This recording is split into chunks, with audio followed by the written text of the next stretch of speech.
여러분 그간 평안하셨습니까? 서재에서 전하는 말씀에 잘 오셨습니다. 예수님 일행은 헬몬산 기슭에 있는 가이사라 빌립보라는 곳에 가셨다고 했습니다. 그곳에 가셨던 목적은 복음서에 기록되어 있지 않기 때문에 우리가 알 수는 없지만 요새 말로 수련회 같은 것을 그곳에서 갖지 않으셨나 하는 생각을 해봅니다. 그것은 베드로가 주는 그리스도요 살아계신 하나님의 아들이라는 위대한 신앙 고백을 했던 곳이었고, 베드로의 그 신앙 고백을 들으셨던 예수께서는 기쁜 마음으로 그에게 두 가지 약속을 하셨던 곳이기도 합니다. 그 하나는 베드로의 믿음 위에다 자기의 교회를 세우겠다는 것이었고, 다른 하나는 베드로에게 천국의 열쇠를 주시겠다는 약속이었습니다. 그리고 마태복음 16장에 나오는 십자가에 대한 이야기는 이 신앙 고백이 있던 바로 다음에 이어지는 이야기입니다. 그런데 20절에서 21절로 들어서면서 분위기는 180도로 바뀌어집니다. 예수께서 베드로에게 칭찬을 하며 천국의 열쇠를 약속하셨을 때 아마 베드로의 얼굴은 계면적인 미소로 가득했을 것입니다. 그리고 예수의 얼굴에서도 제자들은 오래간만에 아주 환한 미소를 보았을 것입니다. 그런데 분위기는 곧 사탄아 물러가라는 무드로 바뀌고 맙니다. 예수께서는 예루살렘으로 가야 하고 거기에서 장로들과 대제사장과 서기관들로부터 많은 고난을 받은 후에 십자가에 못 박혀 죽을 것이며 3일 만에 죽은 자 가운데서 다시 살아날 것이라는 이야기를 하시면서 고난을 받아야 하는 것이 구세주가 감당해야 할 일이라고 제자들에게 말씀하셨던 것입니다. 그랬더니 베드로가 예수를 붙들고 그리하지 않도록 간청을 하며 그런 일이 일어나지 않을 것이라고 큰 소리를 쳤던 것입니다.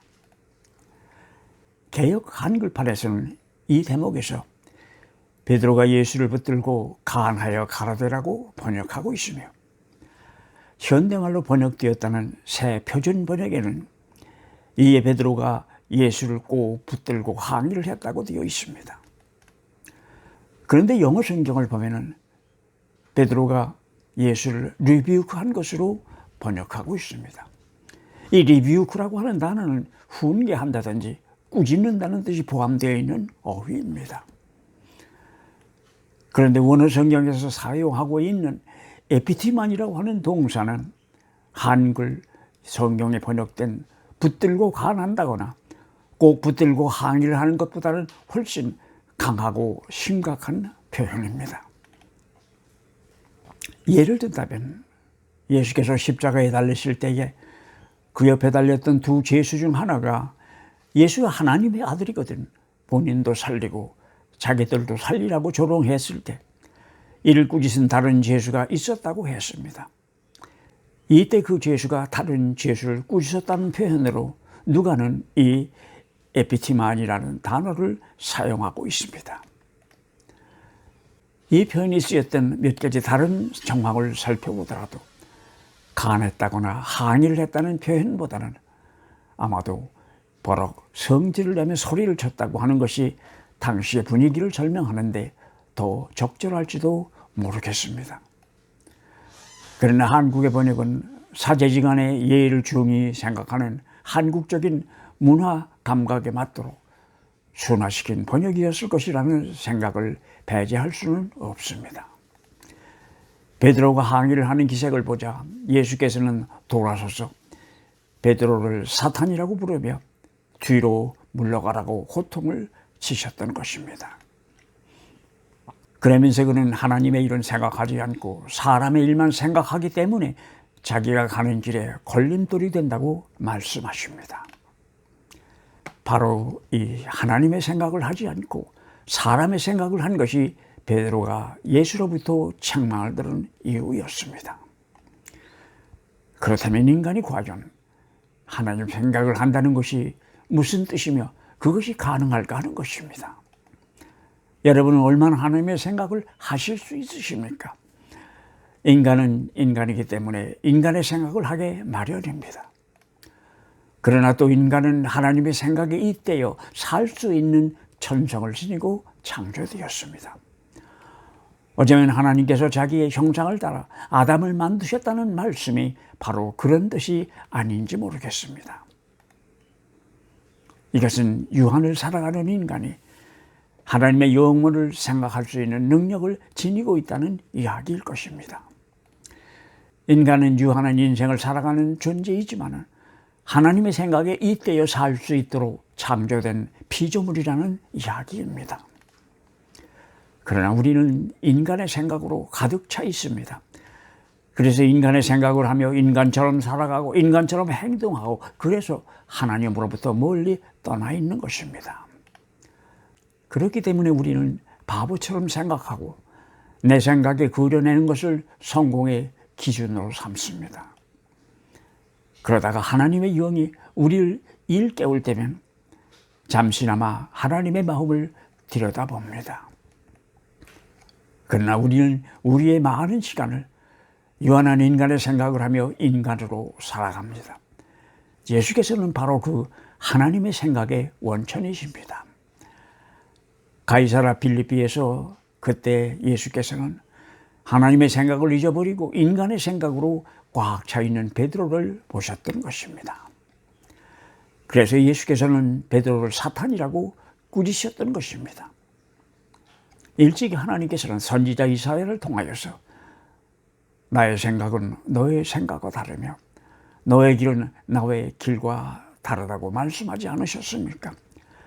마치 이 성경 말씀을 증명이라도 하듯이 예수를 믿고 하나님의 자녀가 되었다는 사람들도 처음에는 하나님의 생각을 따르기보다는 하나님의 생각을 내 생각에 잇대려고 합니다. 그것이 바로 베드로의 태도였습니다. 베드로는 그 아름다운 신앙 고백에서 예수님을 살아계시는 하나님의 아들이라고까지 고백할 수 있었는데 이 생각은 일반 백성들이 생각하던 메시아의 개념보다는 훨씬 하나님의 마음을 닮은 생각이었습니다. 당시 일반 백성들이 바라고 기다리는 메시아는 세상적인 메시아였습니다. 그런데 베드로는 곧잘 나가다가 22절에 와서 애국주의적인 생각에 야합을 하고 말았던 것입니다. 이것이 바로 예수를 실망케 만들었고 22절의 베드로는 더 이상 예수께서 자격을 세울 수 있는 반석이 아니고 오히려 자기를 유혹하는 사탄과 악마의 역할을 하고 있음을 보게 되셨던 것입니다. 그래서 그는 베드로를 사탄이라고 부르며 호통을 치셨던 것입니다. 예수께서는 자기에게 다가오고 있는 고난을 예고하셨는데 역시 그 고난의 중심은 십자가였습니다. 그때 예수께서는 누구든지 자기를 따라오려거든 자신을 부인하고 자신의 십자가를 지고 자기를 따르라고 말씀하신 것입니다. 자신을 부인하고 십자가를 진다는 것이 어떤 것인지 예수께서는 말씀하고 계신 것입니다. 여기서 스스로를 부인한다고 할 때 예수께서 사용하신 단어는 예수께서 베드로에게 달기 3번 울기 전에 자기를 부인하리라고 하실 때 사용하신 그 부인한다는 말과 같은 어휘였습니다. 나는 13살이 되던 해에 시골에 있는 작은 감리교에서 세례를 받았습니다. 그때 담임 목사님이 예수께서 평생 동안 내 인생의 동반자로 진영님보다도 가까운 사이가 되시기를 소망한다는 축복의 말씀을 해주셨던 기억이 있습니다. 나는 그게 무슨 뜻인지 그때는 잘 몰랐습니다. 그러나 지난 반세기 동안 한 교회의 장로로 그리고 그 후에는 목회자로 교회를 섬기면서 그 뜻이 무엇을 의미하는지 조금씩은 알 것 같다는 생각이 들었습니다. 왜냐하면 어렵고 힘드는 일이 있을 때마다 우리 주님께서는 나와 함께 하시었고 미꾸라지처럼 요리조리 빠져나가려던 저에게 종당에는 목회자의 길로 인도하셨기 때문입니다. 오늘 내가 생각하는 동반자로서의 예수는 오래전에 처음으로 생각했던 동반자 예수와는 아주 다른 의미를 내게 부여해 줍니다. 처음에는 그저 막연하게 내가 필요할 때면은 달려가주는 그런 형님과 같은 예수였으나 이제는 오히려 내가 따라다니는 예수, 그러면서 그를 배우고 이해하고 그의 생각에 내 생각을 잇대어보고 그의 삶을 흉내내고 그런 것에 익숙해지려고 노력하는 그런 예수로 변하고 있기 때문입니다. 내가 어릴 때 막연하게 생각하던 수호신과 같은 동반자 예수가 다른 형태의 예수로 내 속에서 재정립되어 가고 있는 나를 발견하면서 나는 더 자주 하나님 앞에 무릎을 꿇게 됩니다. 어쩌면 베드로도 자기의 선생이시며 주가 되시는 예수를 자기 속에서 재정립하기 위하여 혼돈과 아픔과 실망을 경험했던 것 같습니다. 예수께서 험난한 가시밭길을 선언하자 당신은 그리스도요 살아계신 하나님의 아들이라고 읊어대던 그 씩씩한 신앙 고백은 어디에다가 두고 베드로는 펄쩍 뛰고 말았던 것입니다. 믿음의 성장에 따라 우리가 가지고 있는 그리스도에 대한 믿음도 새로운 정립이 필요하게 됩니다.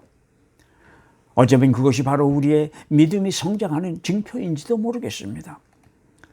성숙한 믿음의 눈으로 예수를 바라보고 이해하면 하나님의 섭리에 감탄하게 될 것입니다. 예수께서는 베드로를 사탄이라고 꾸짖으시며 뒤로 물러가라고 호통을 치십니다. 주를 따르는 사람들의 자리는 뒷자리입니다. 따른다는 것 그 자체가 뒤에 선다는 뜻이기 때문입니다. 누구를 따른다는 사람이 앞서서 얼쩡얼쩡할 수는 없기 때문입니다. 베드로는 예수 앞에 서서 자기의 생각을 주장하고 오히려 예수의 뜻을 자기 생각에 잇대려 했습니다. 그래서 그는 주님의 눈에 사탄으로 보였던 것이 아니었겠습니까? 여러분, 다음 주일 저녁에 다시 뵙겠습니다. 같이 해주셔서 감사합니다.